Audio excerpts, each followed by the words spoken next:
Yeah. Weezy out of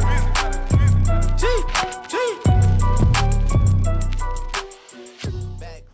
Salutations, all the humans in the Can I Get a Witness Fantasy Football League. This is Patrick Claybon. In this NFL Plus hat, inside of this hat, are several pieces of paper corresponding with your fantasy teams. And so, I'll try not to have the paper, which is super legibly written by yours truly. Definitely didn't use the kids' crayons.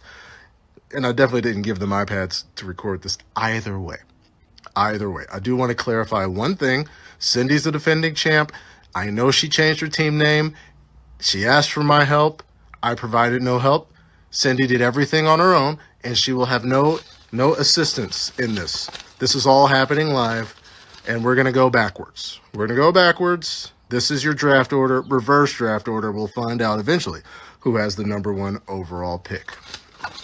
I peeked in there. I shouldn't peek. I should maintain eye contact. There we go. First pick. Well, excuse me. The last pick.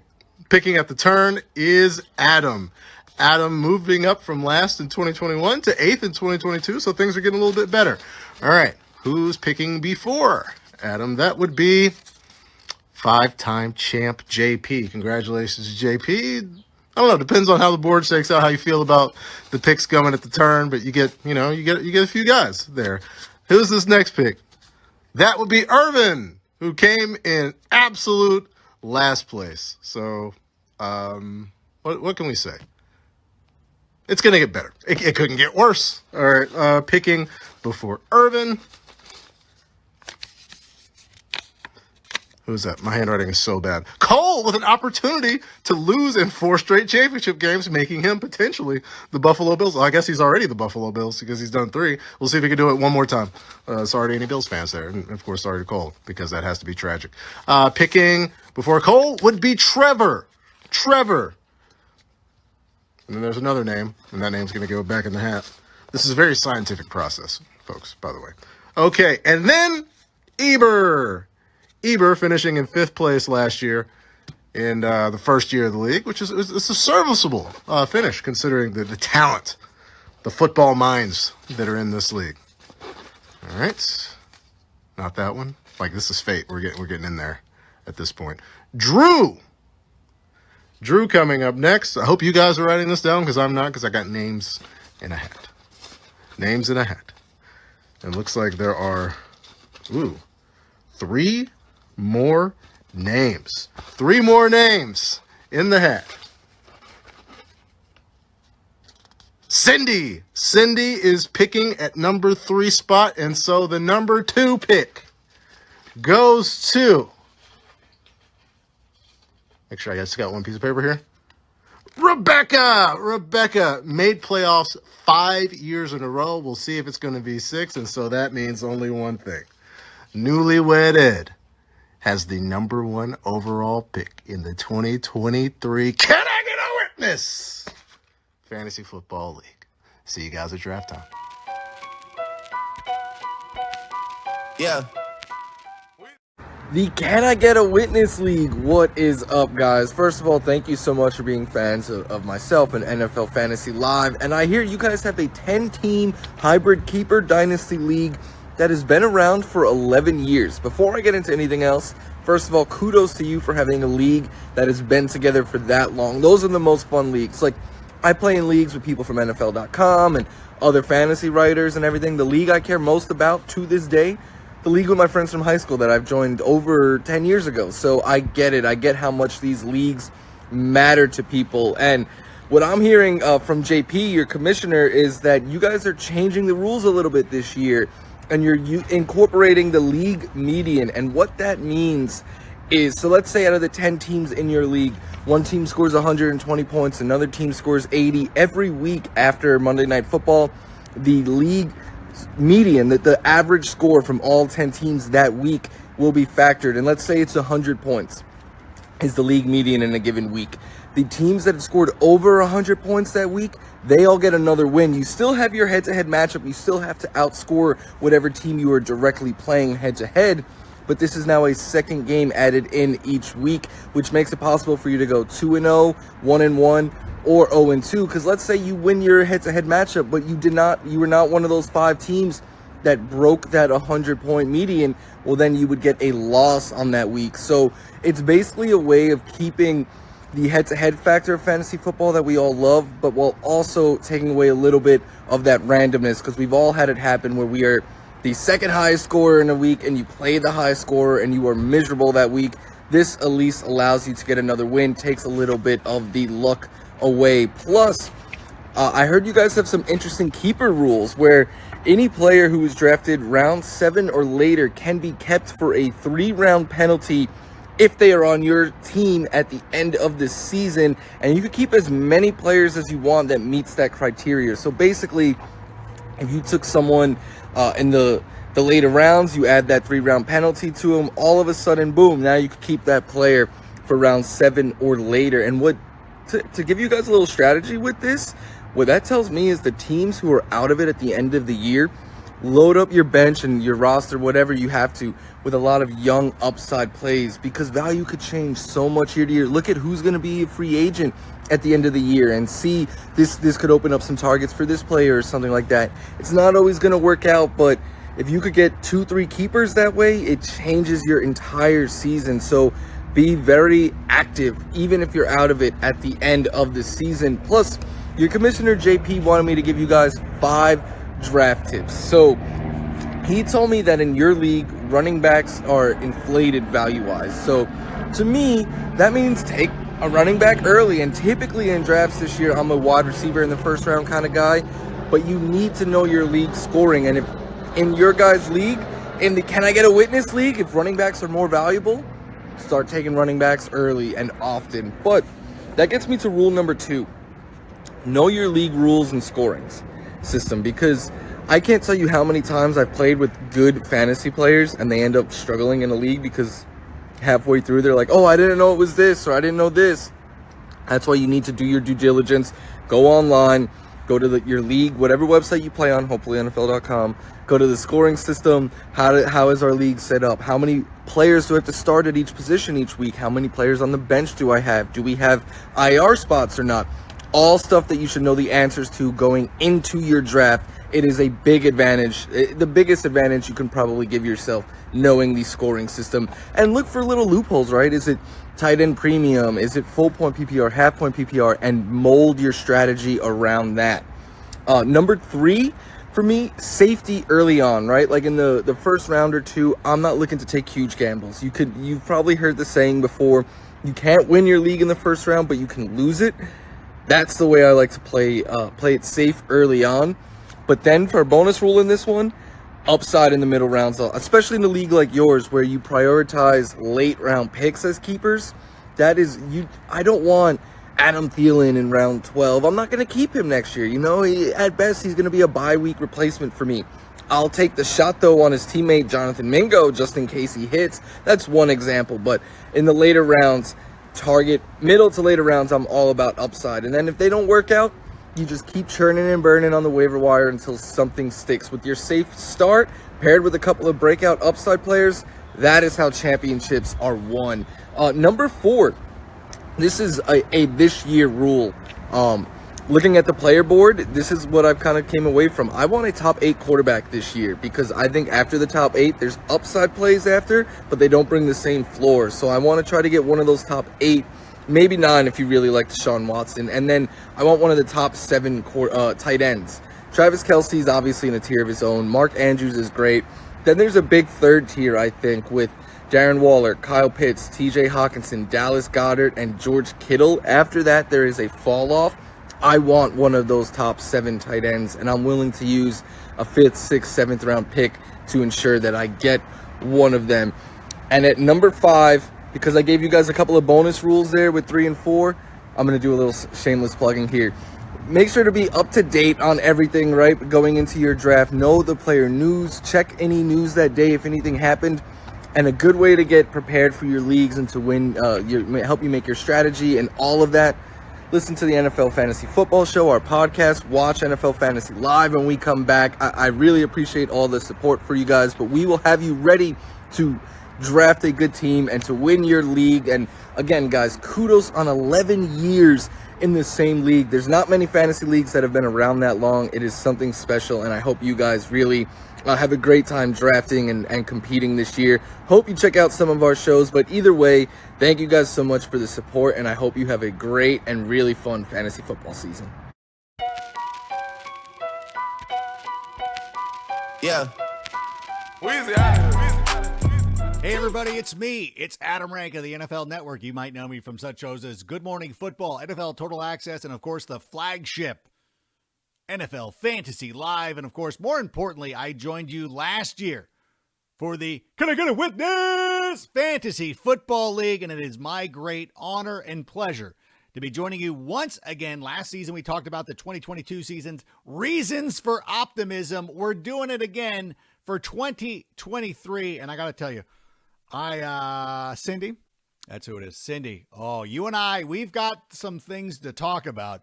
I'm gonna hold those comments to the very end. I know, listen, hopefully you've got a beverage with you. I want you to take a seat. This is going to take a little bit of time. I thought about doing this. I tried to do an abridged version and just go through it, but I really, listen, I enjoy the time that we spend together. This is a mini podcast specifically just for your league. And of course, JP can just go through and be like, all right, Drew, you're going first, and then you can leave or whatever, and I'll make the rest of you stay. It doesn't matter. But Drew, congratulations to you. I know last season you took over for a team that you did not draft and still did pretty well. And much like the New York Yankees, you did not win at all. That's fine. No, I'm kidding. Listen, Drew, you're either Drew Hansen, Steven Drew, I don't know. I'm trying to figure it out. Drew Thorpe, although he was just drafted last year, right? In any event, congratulations to you on taking over a team. It's the worst thing to do in fantasy. Taking over a team that you didn't draft, players that you didn't pick. Whenever something goes wrong, like if you had DJ Moore or whatever, and he had like 4 points in a week, you're like, I didn't even draft this guy. Why is he on my roster? But you know what? This is going to be your first opportunity to go out and draft your own team for this league. I got a lot of reasons to believe that you're going to be good at this. I think that last year was a nice experience, even though it's disappointing and it's very difficult to go out there and take over some other guy's team.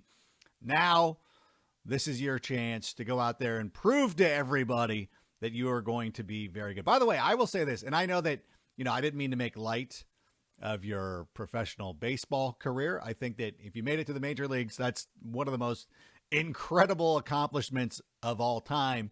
If you made it to single A, still very good.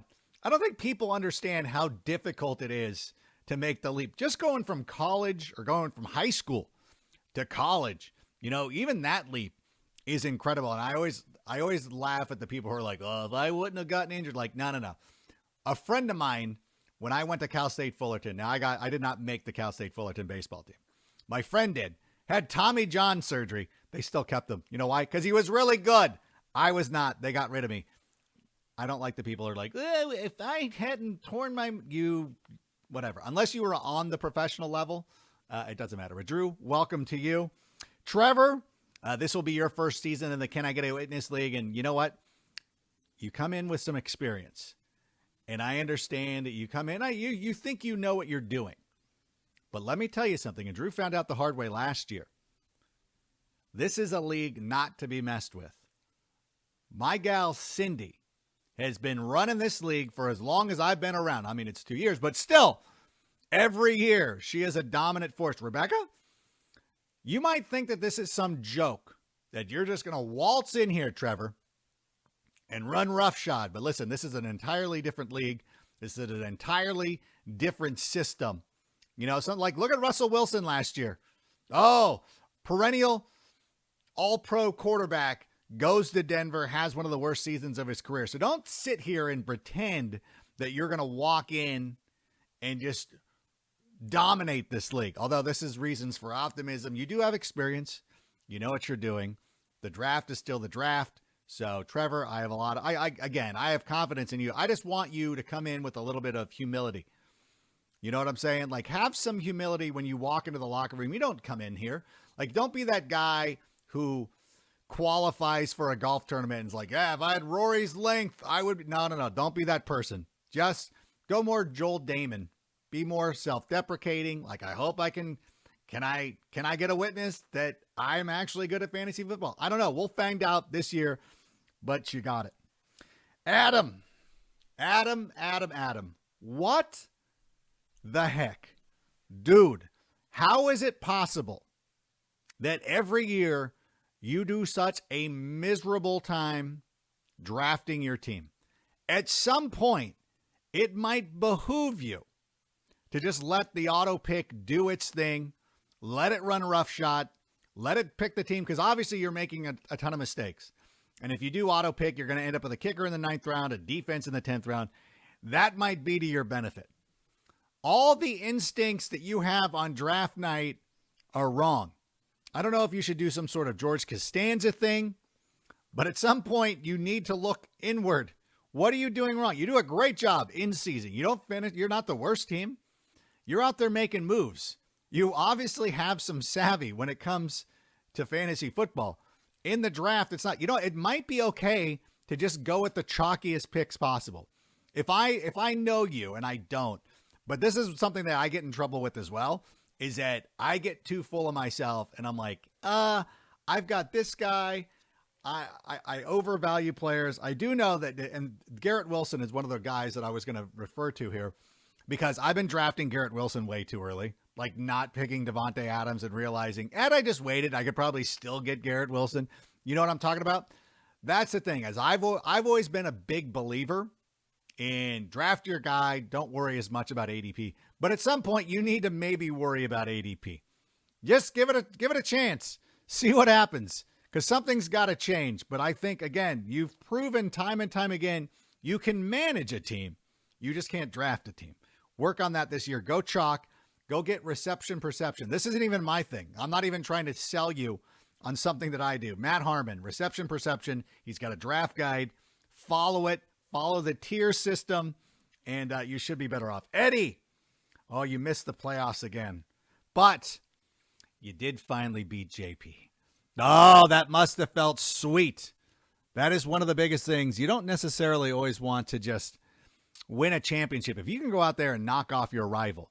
I know as an Angels fan, the year that the Angels swept the Red Sox in 2009, that was like winning a World Series until the next series when Alex Rodriguez hit a pop fly off Brian Fuentes, and somehow it went out of the stadium.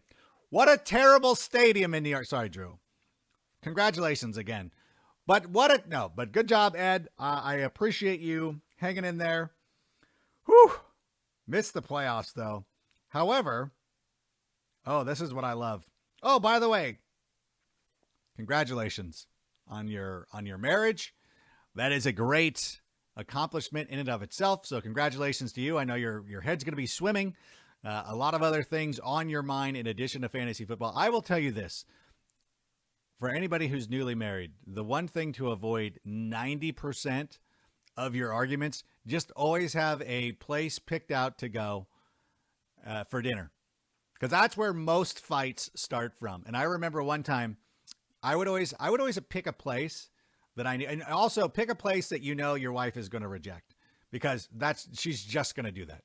Like whatever you say, it doesn't matter. It's going to be rejected just because you're the husband. The first thing that comes out of your mouth has to be wrong.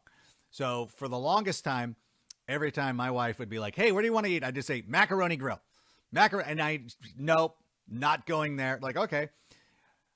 It has to be good enough that if she calls you on it, it's fine. You're like, okay, well, I mean, it's not the worst place. I don't even know. They don't have them out here in Southern California anymore. But at the same time, you're like, oh, okay, like Macaroni Grill. Although I did sort of backfire, because one year for my birthday, she's like, I'm going to take you to a very special dinner. And I'm like, this is amazing. And I go, where are we going? And then we pull up in the parking lot and we're at the Macaroni Grill. She's like, oh, I feel bad because you always suggest Macaroni Grill. I always say no. I know how much you love it. So this is where we're going for your birthday dinner. I did have a delightful meal, though. Had some Chianti. It was fine. Just have something in mind all the time and just know, and then figure out, what is she like? Red Robin? Get to that one. Always make it the third choice. The power of three. Like Macaroni Grill, no. El Torito, no. A Red Robin, okay, fine. If you would have started with Red Robin, wouldn't have happened. But congratulations to you, Ed. Congratulations on the number 1 overall pick. I know that you guys have keepers. I don't know who that first pick would be. So I don't know. JP can send me a list. I'll help you out. Eber. Oh my gosh. Made the playoffs. Finished 5th overall. First season in the league. This is how you announce your presence. You come in, you're a newbie. Like, it would have been great to win the whole thing. But you go in, you announce your presence by going out there and making the playoffs. There's guys, Adam, Ed, these guys don't make the playoffs. You come in and make the playoffs immediately. And now everybody's on notice. You're like the Jags last season. You know what? They went out there, squeaked by. Was it a terrible division? It was. But not only did they squeak by and get a playoff berth with a bit of help, they won a game after falling down by 27 points. Now they are looking like the odds-on favorites to win the AFC South. They're a budding superstardom team, and that's the way you are trending right now. So keep the momentum. Keep it going. I have a lot of faith in you. I don't want to talk about JP yet. Rebecca. Oh, Rebecca. See, this Rebecca. I'm telling the newbies. I said it last year. Rebecca doesn't play. She does not mess around. She is an annual playoff contender. Not even a contender. She's in the playoffs. You start every season with the knowledge that Rebecca is going to be making the playoffs. How many playoff spots do you have? 6? 4? It doesn't matter. One of them's already gone because Rebecca is going to make the playoffs. And I will say, she hasn't missed them. And I love that she doesn't prepare for the draft. Adam's out there with spreadsheets and doing whatever his thing is. Rebecca just rolls up, relying on guile and instinct. That might be the way to go, Adam. Well, as a matter of fact, I was telling you about reception perception. Don't do it. Show up. This is the auto pick situation. Just don't prepare. Rebecca's got it honed in. And by the way, Rebecca, Bex, don't change a thing. Don't for an instant think that this is going to be the year that you prepare, that you read. This should be all of your draft prep right here. Just me flapping. That's it. She just shows up. Is this guy good? Is Chris McCaffrey's on the 49ers? Okay, whatever. Give him to me. That's the way that you got to approach it. Don't change a thing. You don't want to be like Ruben in Ocean's 13, who starts changing the way he dresses and acts. Then he gets ruined by Al Pacino. Don't be that guy. So keep the momentum going, and I appreciate your dedication to not being prepared because it's working for you. Irvin finished in last place last year. He's a one-time champ. Here's my thing. How do you not have the number 1 pick if you were in last place? Oh, are you competing for it? I got to figure this out. But Irvin, I like you because I love the wild swings as well. Like Adam, if Adam once won occasionally, it would be all right. But once you get that ship, you can pretty much do whatever you want. You have carte blanche because a lot of people don't win championships and they can talk, they can run their mouths and do whatever they want to do. But you're like, by the way, I have a ring. You've never won this league. So don't worry about me and what I'm doing and the picks that I'm making. I like your style. I expect a bounce back. Take your swings. I don't know why yours always seem to work out better than Adam's, but they do. So you keep doing what you do. And I feel like it is going to result in another playoff berth this season, getting back to the playoffs, showing everybody that what you can do. So keep up the momentum. Keep up the good work. Cole. Oh, Coley. Lost in the championship game for the 3rd consecutive season. Now, I know a lot of people would be daunted. They would be like, I'm never playing this game again. And it's disheartening. But there is something about getting to the championship game. I know that ultimately you want to win the title. You want to have those bragging rights. But you know how difficult it is to get to the championship game? And when you do it for 3 consecutive seasons, that shows this is no fluke. There was no luck involved. You absolutely know what you are doing. It's like those poker pros. Like you see Phil Hellmuth bust out a couple of times, like some rook takes him or he loses a hand or whatever. But over the course of time, the good players win more than they lose. And that's exactly what you're doing. So Cole, I understand it's been disappointing. The last couple of years have not gone your way in that championship round, but just getting to the championship round is such a huge, momentous occasion. I say this partly because over the last 3 years, I am 1-19 in championship games across my league. So I think I'm trying to make myself feel a little bit better. So Cole, I understand what you're I understand what you're going through. And when you get to, even though we don't play in week 18 or whatever it is, it's like, it still sucks. Like there's still guys sitting, there's still injuries. Getting there is an accomplishment in and of itself. Don't let anybody tell you any different. I love what you're doing. Keep going. JP. This is the thing that I love about JP is he finished in 4th last year. Now, as I'm accumulating notes, you would think that, oh yeah, I finished in 4th last year. Oh, by the way, I've won the title, 5 times? 4 times? 5 out of the last 10. No, he leads with that. I'm a 5-time champion. I finished in 4th last. Oh, okay. I see how it is. Somebody's living in the past. Oh, next year when I've won 5 out of the last 11. I've done 5 out of the last 12. At some point, the number becomes less impressive because it starts to show the distance between your last win and the current season. But of course, you are the big dog. You are the New England Patriots of this league, of the Can I Get a Witness Fantasy Football League. Here's my thing, though. Much like the New England Patriots, how close are you to a championship right now? Do you look at the Patriots with Mac Jones at quarterback and you're like, yeah, that team's going to win a title? Defensively, they're good. Ramondre Stevenson is still there. It's all good. But are they a championship contender? Everybody in this room right now or watching on their phones or whatever is happening, watching on their phone, they've given up by now. This is like a mini show. I hope that you've taken some time. Again, I tried to do a short version. It didn't work. It was terrible. I don't feel like I gave you the deference and respect that this deserved. But JP, when they write the history of this league, nobody will be able to ignore you. You're a Hall of Famer. But at some point, if you want to become immortal, you got to get that next championship. And I believe that it's there for the taking for you. What worked for you in the past can still work for you. You've had a little bit of bad luck. You made the playoffs last season, lost in the semifinals. There's no shame in that. And the semifinal game, who cares about that as well? But you are the hunted, the big dog. Nobody wants to trade with you.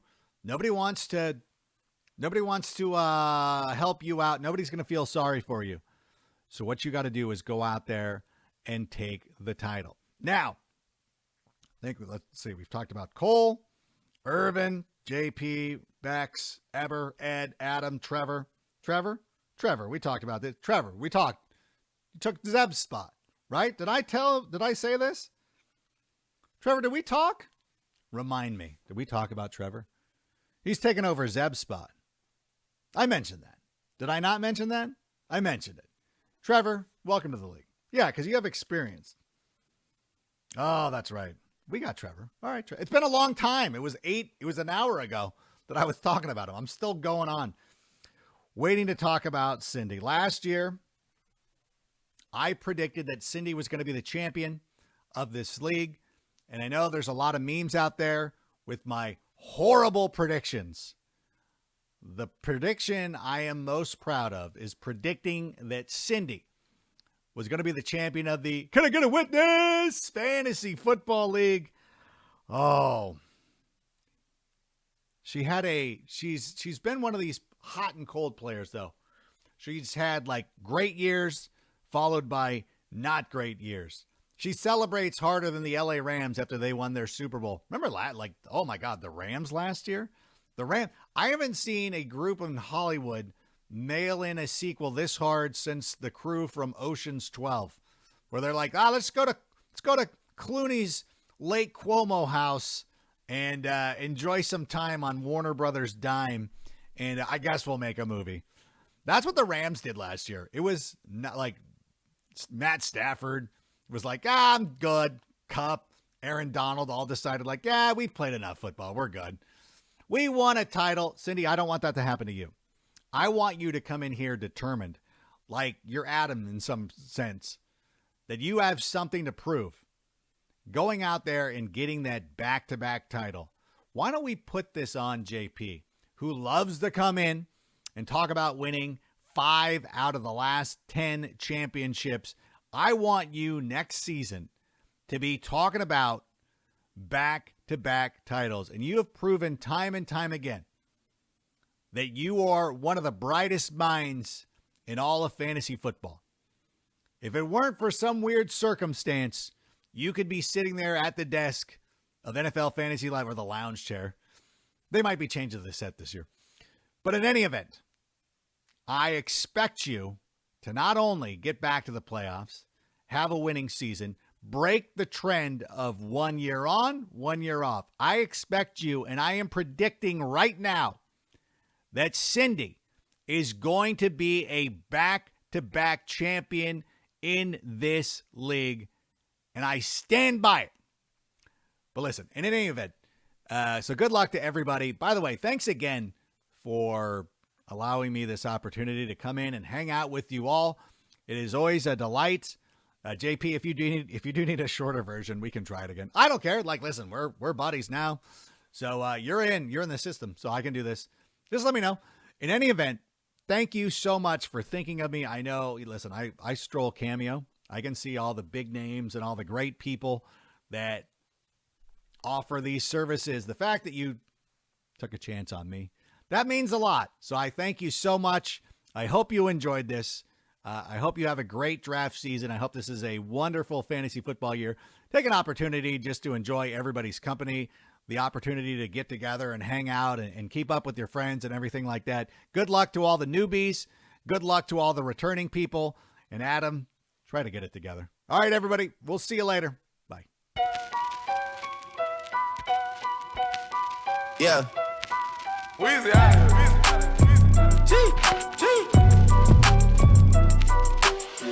Back home smoking legal.